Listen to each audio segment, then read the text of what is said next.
오늘 본문의 말씀을 중심으로 몸에 좋은 약은 입에 쓰다, 몸에 좋은 약은 입에 쓰다라는 제목으로 말씀의 은혜를 함께 나누겠습니다. 말씀을 준비하면서 계속 엄청 많이 고민을 한 질문이 있거든요. 이게 뭐냐면 도대체 여호사밧은 왜 아합 가문과 인척 관계를 맺었을까? 이게 계속 이 질문에 대한 해답을 찾지 않으면 이 뒤에 나갈 수가 없을 것 같아가지고 계속 찾아보고 읽어보고 묵상하고 했는데 결론은 잘 모르겠습니다. 이유를 알 수가 없어요. 아니, 우리가 전에 살펴봤던 말씀을 보면은 참 믿음의 사람이고 개혁을 했고, 개혁도 어떤 개혁이냐면 그냥 우상을 부수는 게 아니라 말씀의 개혁을 했잖아요. 이 우상으로 비워진 그 자리를 하나님의 말씀으로 채우는 이 아름다운 일들을 했음에도 불구하고 그는 왜 이 북이스라엘에 일어나고 있는 이 아합 가문의 그 이세벨이라는 이 여자가 시집 와가지고 온통 그냥 나라를 망쳐놓는 걸 보면서도 어떻게 이런 결혼을 추진할 수가 있었을까?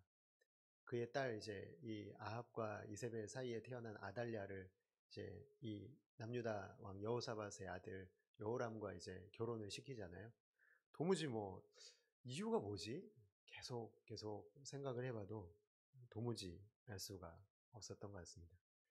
근데 한 가지 이러지 않았을까?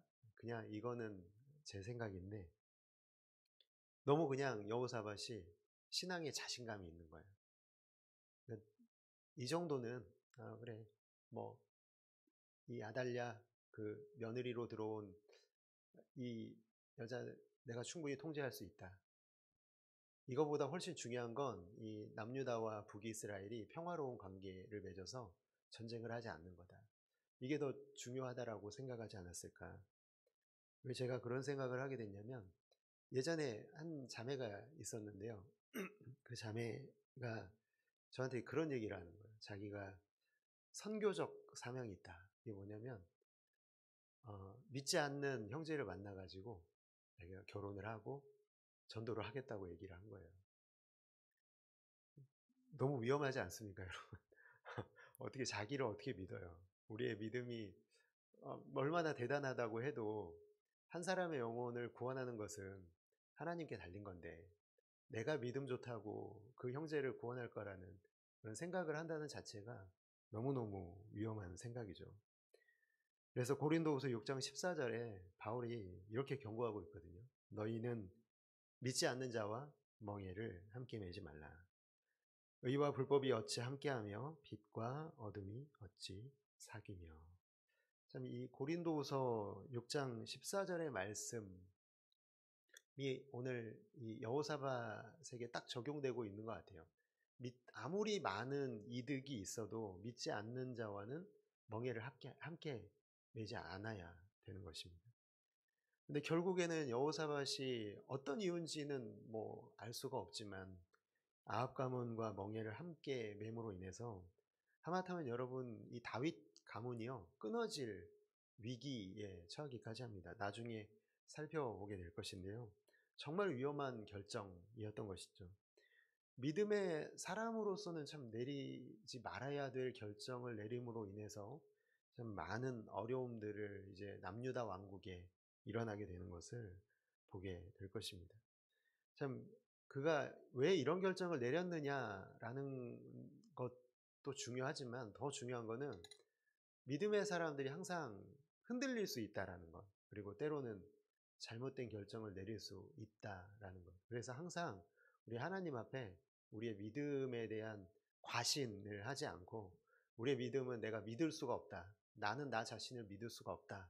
라는 마음을 가지고 항상 하나님께만 우리가 소망을 두고 하나님께만 묻고 하나님께만 온전히 우리의 모든 결정을 맡겨드리고 살아가시는 아름답고 귀한 성도 여러분들 다 되시기를 주님의 이름으로 축복합니다. 네, 그런데 오늘 우리가 하나 더 살펴볼 것은요.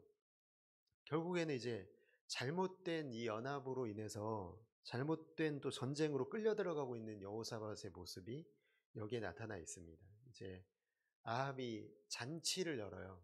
잔치의 목적이 뭐냐면 여호사밧을 초대해서 이제 맛있는 걸 많이 먹이고, 야 우리 이제 내가 길르앗 라못을 점령하기 위해서 아람과 전쟁을 하려고 하는데 함께 좀 싸워주지 않겠느냐, 이렇게 얘기를 하는 거죠. 17장에서도 살펴봤지만 이 남유다는 100만 대군을 준비하고 있잖아요.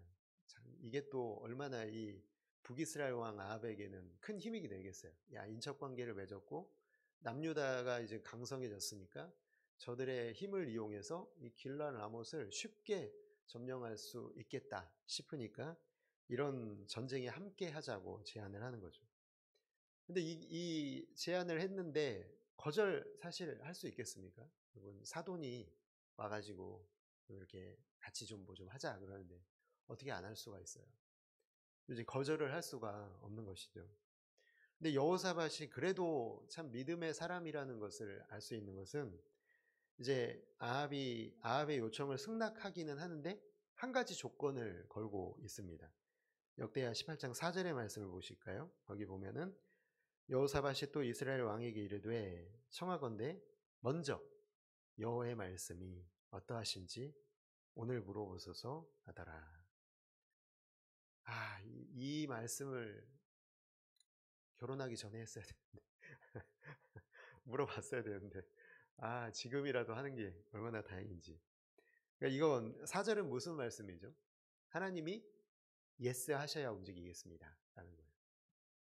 하나님이 노 하시면 움직이지 않겠다, 이 전쟁을 하지 않겠다, 이런 결심을 갖고 있는 것이죠. 여러분, 이게 참된 신앙인의 모습인 줄 믿습니다. 하나님께 항상 물어봐야 돼요. 우리는 무슨 일을 하든지 항상 하나님께 먼저 물어봐야 되는 것입니다. 특히나 이런 유혹을 받을 때 있잖아요. 이런 결정을 내려야 될 때, 중요한 결정이든 중요하지 않은 결정이든 사소하든 그것이 어떤 결정이든지 간에 하나님께 항상 물어야 된다. 왜냐하면 여러분, 신앙인이 절벽으로 떨어지는 방법이 있는데 그게 뭐냐면 그냥 내 생각대로 내 계획대로 내 마음대로 결정하게 되면은 당연히 여러분, 하나님 없이 살아가는 인생, 그리스도인이 하나님 없이 살아가는 인생은 당연히 곤두박질 할 수밖에 없는 것이죠. 그래서 여기 여호사밧은 하나님의 말씀을 듣고 움직이겠다라는 의견을 전달을 합니다. 근데 이게 신앙인의 모습이 여호사밧의 모습이라면 신앙인이 아닌 사람의 모습이 아합인데, 어떻게 얘기하냐면 선지자 400명을 불러옵니다. 항상 많이 불러오더라고요. 항상 보면은 또 바알과 아세라 선지자 850명 모았던 것처럼 갈멜산에서 또 아합은 또 400명을 모읍니다. 항상 숫자로 이렇게 하는데 마치 이 400명이 짠 것처럼 다 똑같은 말을 하는 거예요. 하나님께서 말씀하셨다. 그 성을 왕의 손에 붙일 것입니다. 그러니까 올라가십시오. 전쟁하십시오. 다 하나같이 동일하게 다 똑같은 말을 합니다. 여러분, 수상하지 않습니까? 너무 수상하죠. 어떻게 이렇게 짠 것처럼. 400명 중에 한 사람이라도 다른 얘기를 좀 한 번 더 생각을 해본다든지 아니면 하나님 그렇게 말씀하지 않으셨다고 그렇게 얘기를 해야 되는데 모두가 다 똑같이 얘기를 하는 것을 보면서 참 의심이 되죠. 근데 그 이유가 18장 7절에 나타나 있습니다. 같이 한번 읽어볼까요? 시작. 이스라엘 왕이 여호사밧에게 이르되 아직도 그로 말미암아 여호와께 물을 수 있으나 그는 내게 대하여 좋은 일로는 예언하지 아니하고 항상 나쁜 일로만 예언하기로 내가 그를 미워하나이다 하더라. 아멘. 여러분, 불신앙의 모습이 이렇습니다.